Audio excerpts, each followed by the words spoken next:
ಪ್ರತಿಯೊಂದು ಕಾರ್ಯಕ್ರಮದಲ್ಲಿ 50 ವರ್ಷ 60 ವರ್ಷ ಮೇಲ್ಪಟ್ಟವರು ಜಾಸ್ತಿ ಬರ್ತಾರೆ ಸರ್. ಇದು ಈ ಕಾರ್ಯಕ್ರಮಕ್ಕೆ ಸರ್ ಒಂದು ಯುವಕರು ಯುವತಿಯರು ಯಂಗ್ಸ್ಟರ್ಸ್ ಬಹಳಷ್ಟು ಬಂದು ಬಹಳ ಖುಷಿ ಪಡಿದ್ದಾರೆ ಸರ್. ಒಂದು ಯುವಜನ ಅಂತ ಏನ್ ಹೇಳ್ತೀರಾ ಸರ್?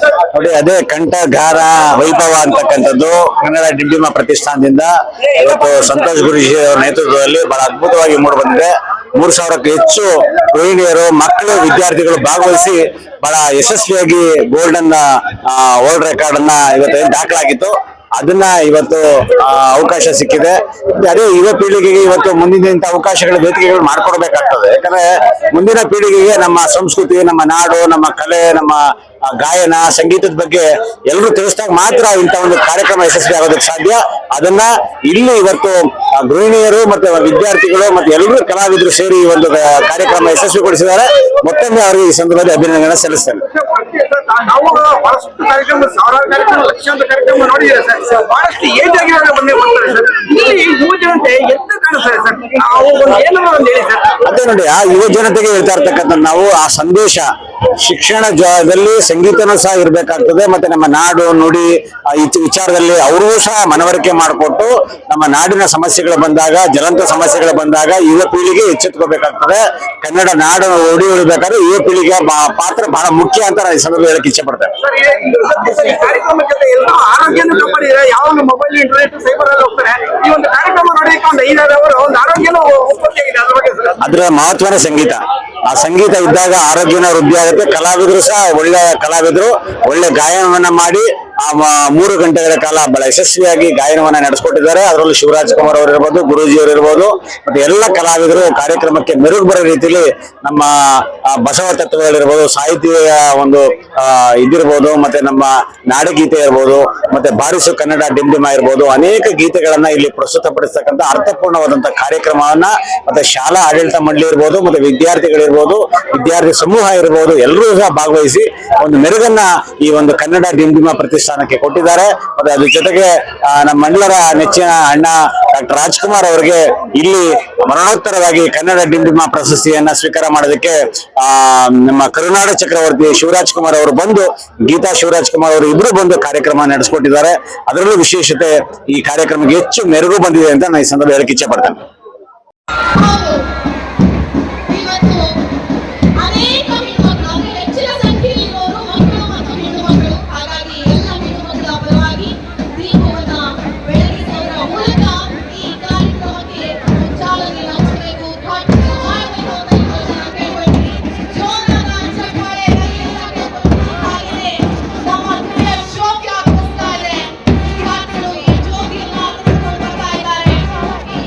ಕನ್ನಡದ ಜ್ಯೋತಿಯನ್ನ ವೇದಿಕೆಗೆ ಹಸ್ತಾಂತರಿಸಲಾಗ್ತಾ ಇದೆ. ಕನ್ನಡದ ಜ್ಯೋತಿಯ ಮೂಲಕ ಎಂದೂ ಆರದ ನಂದಾದೀಪವಾಗಿ ಕಾರ್ಯಕ್ರಮದ ಉದ್ಘಾಟನೆಯನ್ನ ಜ್ಯೋತಿ ಬೆಳಗಿಸುವ ಮೂಲಕ ನೆರವೇರಿಸಲಾಗ್ತಾ ಇದೆ. ಕತ್ತಲೆಯಿಂದ ಬೆಳಕಿನೆಡೆಗೆ ಕ್ರೀಡಾಂಗಣದ ಎಲ್ಲ ದೀಪಗಳನ್ನ ಆರಿಸಿ, ಲೈಟ್ಸ್ ಆರಿಸಿ, ಮೊಬೈಲ್ ಲೈಟ್ಗಳನ್ನ ಆನ್ ಮಾಡಬೇಕು ಎಲ್ಲರೂ ಕೂಡ ಅಂತ ಹೇಳಿ ಇದ್ದೇವೆ.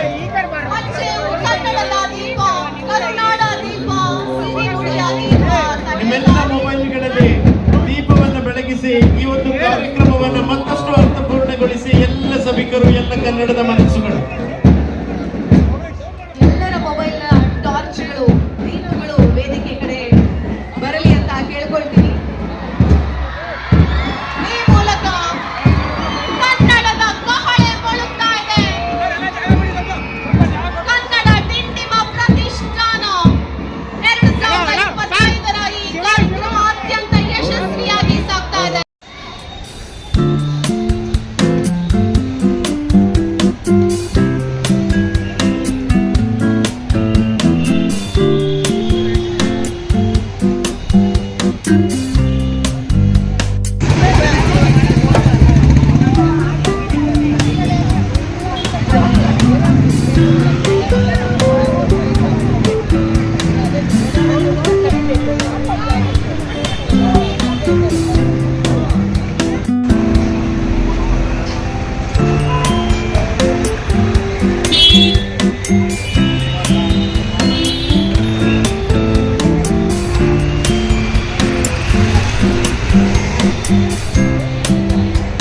ವಿಶ್ವ ಸಂತೋಷ ಭಾರತಿ ಶ್ರೀ ಪಾದರ ಮಾರ್ಗದರ್ಶನದಲ್ಲಿ ಗುರುಗಳ ಆಶೀರ್ವಾದದಿಂದ ಕಳೆದ ವರ್ಷ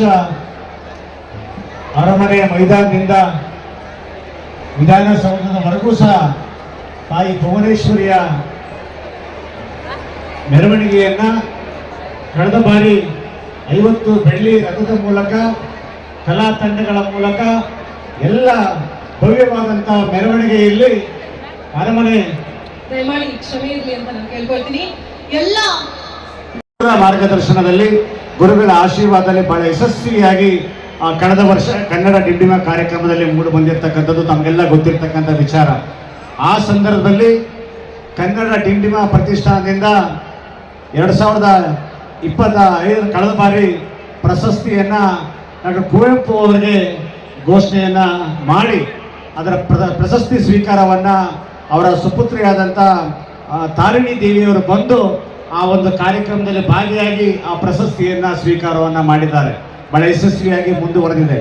ಅದಾದ್ಮೇಲೆ ಈ ಸಾಲಿನಲ್ಲಿ ಸುಮಾರು 3 ತಿಂಗಳಿಂದ ಎಲ್ಲ ಗೃಹಿಣಿಯರು ವಿದ್ಯಾರ್ಥಿಗಳು ಸುಮಾರು 15 ಗೀತೆಗಳನ್ನು ಸತತವಾಗಿ ಅಭ್ಯಾಸವನ್ನ ಮಾಡಿ ಇಂಥ ಕಂಠ ಗಾನ ವೈಭವ ಕಾರ್ಯಕ್ರಮ ಬಹಳ ಯಶಸ್ವಿಯಾಗಿ ನಡೀಬೇಕು ಅಂತ ಗುರುಗಳ ಆಶೀರ್ವಾದದಿಂದ ಇವತ್ತು ಇಲ್ಲಿ ಅವರ ಸಾನ್ನಿಧ್ಯನ ವಹಿಸಿ ಇವತ್ತು ಗುರುಗಳು ಇಲ್ಲಿ ಈ ಒಂದು ಕಾರ್ಯಕ್ರಮದಲ್ಲಿ ಸಾನ್ನಿಧ್ಯನ ವಹಿಸಿದ್ದಾರೆ. ಅವರಿಗೆ ನಿಮ್ಮೆಲ್ಲರ ಪರವಾಗಿ ಆ ಗುರುಗಳಿಗೆ ಈ ಸಂದರ್ಭದಲ್ಲಿ ನಾನು ಸ್ವಾಗತವನ್ನು ಬಯಸ್ತಾ ಇದ್ದೇನೆ. ಅದೇ ರೀತಿ